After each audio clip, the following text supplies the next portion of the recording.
हमारे कुछ जवान कह दिया करते हैं, अगर कहा जाता भाई ये गानों की महफिल मत आबाद किया करो, तो कह देते हम मजबूर थे क्या करते। ऐसा लगता कोई अपाहिज बोल रहा, मजबूर थे क्या करते। क्यों कि वो जो है ना हमारा दोस्त, वो नहीं माना। उसने कहा बस तू हाँ कर दे, खर्चा मेरी तरफ से रहे। कोई कहता कि यार क्या करें, हमने उसकी शादी में नचाए थे, उसने कहा मैं तेरी में नचाऊं। यहां आके मजबूर हो गए। बाप से कहो तेरे बेटों के कदम किधर जा रहे हैं, तो बाप कहता है क्या करें, औलाद है कि मानने को तैयार नहीं। जवान बच्चे हैं, अगर उनसे जबरदस्ती करो तो डर लगता है कि कदम गलत ना उठा लें। ये अक्सर जवाब होते हैं उन लोगों के जो अपने घरों पर बाजे गाजे ढोल तमाशों की महफिलें आबाद करते हैं, क्योंकि इसके अलावा उनके पास कोई जवाब तो है नहीं। वो ये तो कह नहीं सकते कि ये सही है, ना कि वो ये कह सकते इसमें इज्जत है। सीधी सी बात है, बाप से कहो तो बेटों पे टाल देता है, बेटों पे कहो तो दोस्तों पे टाल देता है। हालात अजीब हैं। आपसे छोटी सी गुजारिश, जितने यहां बैठे छोटे बड़े बूढ़े जवान, सच बताना मुस्तफा का प्यार ज्यादा है या दुनिया के यारों का प्यार ज्यादा है? सारे बोलो मुस्तफा का प्यार ज्यादा है ना। अब सोचिए, हमने गाने बजाए, रब राजी होगा कि नाराज? सारे बोले अगर घर में बजाने हो जाके तो यहां डंडी ना मारे, और देख लें कौन नहीं बोल रहा है, किसके मन में खोट है। गाने बजाने से अल्लाह राजी होगा कि नाराज?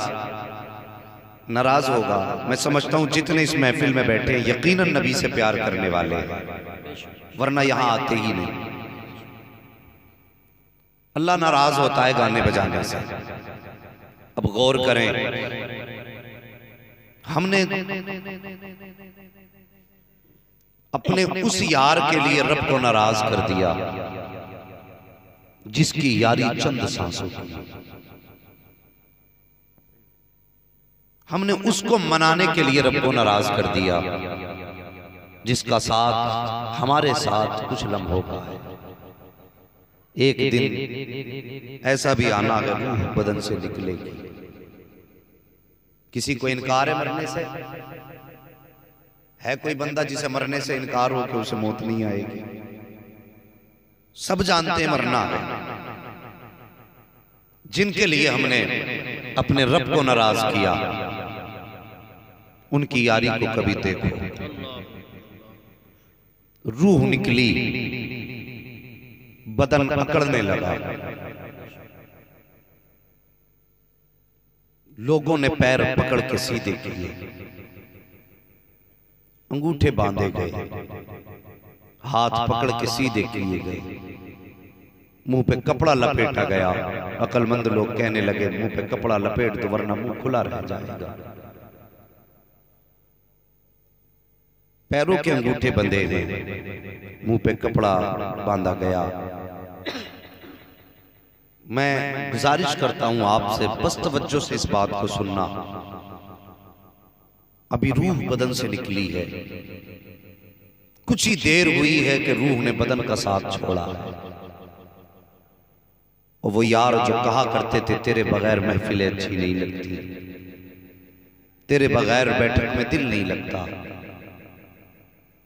तू ना आए तो महफिल सूनी रहती है, तुझे देखे बगैर करार नहीं आता। कभी गले में हाथ डालते थे, कभी सीने से सीना मिलाते थे। आज बदन से रूह निकली, वो तुझे गले लगाने वाला तेरा यार बाजू में खड़ा है। फिर कहा जाता है जरा इसके कपड़े उतारो, दोस्त की तरफ इशारा होता तू कपड़े उतार, पीछे हट जाता है, कहता है मैं हाथ नहीं लगाऊंगा। अभी कितनी देर हुई है रूह को बदन से निकले कि यार ने बदन पे हाथ लगाने से मना कर दिया। और साकिब हमने तो यहां तक देखा है कि बाप बेटों के रिश्ते कितने गहरे होते हैं। सारी जिंदगी बाप बेटे को सीने से लगा के पालता है। बेटा बाप का झूठा खाता है, बाप बेटे का झूठा खाता है। तो जवानों, ये दुनिया बड़ी बेवफा है, बड़ी बेवफा दुनिया है, इसका भरोसा नहीं है। जो रात दिन साथ खाने खाया करते थे, एक दूसरे का झूठा खाया करते थे, बदन से रूह क्या निकली है। आज कोई बदन से कपड़े उतारने तैयार नहीं है। जो रातों दिन साथ रहा करते थे, आज वो चेहरे के करीब हाथ लगाने को तैयार नहीं है। और साहिब, किसके लिए दुनिया भुला दी तुमने? किसके लिए रब को छोड़ा तुमने? किसके लिए मुस्तफ़ा को नाराज किया तूने? जिसने के जहाँ से रुकते ही तेरा साथ छोड़ दिया, उसके लिए तुमने मुस्तफ़ा को नाराज किया। जो आज मरने के बाद वतन को हाथ लगाने तैयार नहीं है, उसके लिए खुदा को नाराज किया। जो आज तेरे बदन को छूते हुए डर रहा है। नहीं साकिब, इख्तिताम यही नहीं हो जाता है। जब गुस्ल दिया गया, गुस्ल के लिए अपनों को आवाज दी जाती है, आए बेटे बाप को नहलाएं। बेटे पीछे हट के खड़े हो जाते हैं, डर लग रहा है। मैं पूछना चाहता हूँ, कल तक तेरे साथ खाते रहे, आज डर क्यों रहे हो? कल तक इसके साथ सोते रहे, आज डर क्यों रहे हो? कल भी यही चेहरा था, आज भी यही चेहरा है। साकिब, फर्क सिर्फ इतना है कि रूह बदन से निकल गई है, जिस्म और रूह का ताल्लुक अभी अलग हुआ है, एक दूसरे से जुदा हुए हैं कि लोग अपने भी मुंह मोड़ के पीछे हट के खड़े हो जाते हैं। अब कोई हाथ लगाने के लिए तैयार नहीं है। अब कोई तुझे हाथ लगा करके तुझे गुस्ल देने के लिए तैयार नहीं है। और इनके लिए दुनिया छोड़ के जा रही, इनके लिए खुदा को छोड़ा है जो आज तुझे गुस्ल देने तैयार नहीं है। इनके लिए रब को नाराज कर रहा है जो तेरा कफन भी पहनाने के लिए तुझे तैयार नहीं है। आगे बढ़ करके देखिए, जब कांधे दिए जाते हैं, हर 4 कदम पे कांधे बदले जा रहे हैं। आज तेरे यार तेरा बोझ उठाने के लिए तैयार नहीं है। जो कदम चलते हैं कांधे में दर्द हो जाता है, फिर किसी अगले को कांधा दे दिया जाता है, फिर और आगे आ जाया करता है। और साहिब, इनके लिए तुमने खुदा को नाराज किया जो बदल बदल के कांधे दे रहे हैं। इनके लिए तुमने खुदा को छोड़ा है, जबकि तुझे कब्रिस्तान लेकर के गए हैं। जब कब्र में उतारने की बारी आई है, इमाम ने कहा है आए घर वाले कब्र में उतारे। बेटा भी कब्र से दूर खड़ा है, भाई भी कब्र से दूर खड़ा है। आज गैर तो गैर है, अपने भी उतारने के लिए तैयार नहीं है। सारी जिंदगी तेरी कमाई खाते रहे, आज तुझे कब्र में उतारने के लिए तैयार नहीं है। तेरे बगैर महफिलों को सुनी बताने वाले आज तुझे कब्र में उतारने के लिए तैयार नहीं है। तोड़ करके तुझसे लिपट जाने वाले आज तुझे हाथ लगाने के लिए तैयार नहीं है। आज तू इनके लिए भयानक ख्वाब बन गया है। किनके लिए खुदा को भूल बैठा है तू? किनके लिए मुस्तफा को नाराज करके बैठा है? जब ये तुझे कब्र में उतार देंगे, एक एक सुराख तलाश तलाश के बंद किया जाएगा। कोई कहेगा यहाँ मिट्टी डाल दो, यहाँ मिट्टी डाल दो, कोई सुराख बाकी न रह जाए। कोई कहेगा घास लगा दो, कोई कहेगा कपड़ा लगा दो, एक एक सुराख बंद कर दिया जाएगा। हाँ, तूने इनके लिए रब को नाराज कर दिया। आज तेरी कब्र का एक सुराख बंद किया जा रहा है। जब तेरी कब्र में अंधेरा होगा, उस वक्त जब तू पलट के तो अपनी कब्र में देखेगा, तेरी आंख खुलेगी। यही तेरे यार जो कहा करते थे साथ जिएंगे साथ मरेंगे,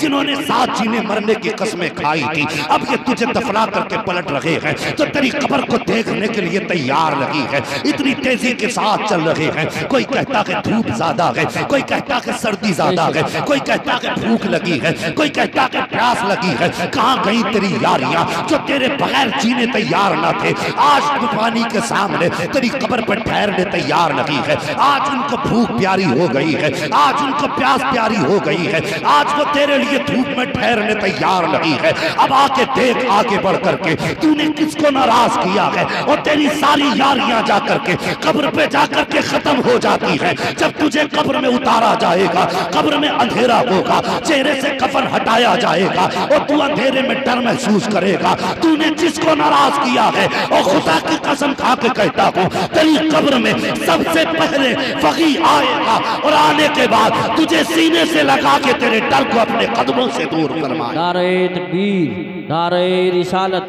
नारे गौसियत, मसलके आला हजरत, फैजान आला हजरत मुफ्ती हम्माद रजा साहिब क़िबला। सुभान अल्लाह, सुभान अल्लाह। बहुत सोचो कि यार नाराज हो जाएगा, तूने यारी की रजा के लिए तमाशे और डीजे के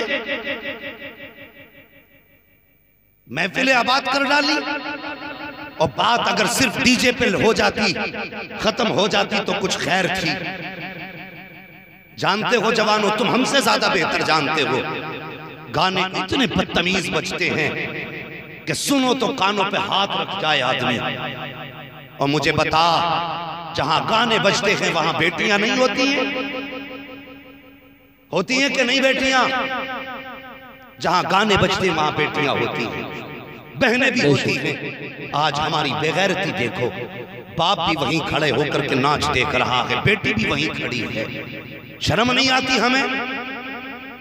बात अगर आ जाए हुसैन के नाम पे घर कौन लुटाएगा, सब खड़े हो जाएंगे। जी जी। और तूने उनके पैगाम को कदमों तले रोक डाला। हम हुसैनी कहां तक है? सिर्फ 10 दिन खिचड़ा खाने के हुसैनी हैं। उनका अखलाक क्या है, उनका दिया हुआ तरीका क्या, कभी सोचा हमने? कभी गौर किया इस बात पर? जहां पे बेगैरत बाप खड़ा है वहीं पे बेगैरत बेटियां भी खड़ी हैं। हम मुसलमान हैं, ऐसे होते मुसलमान।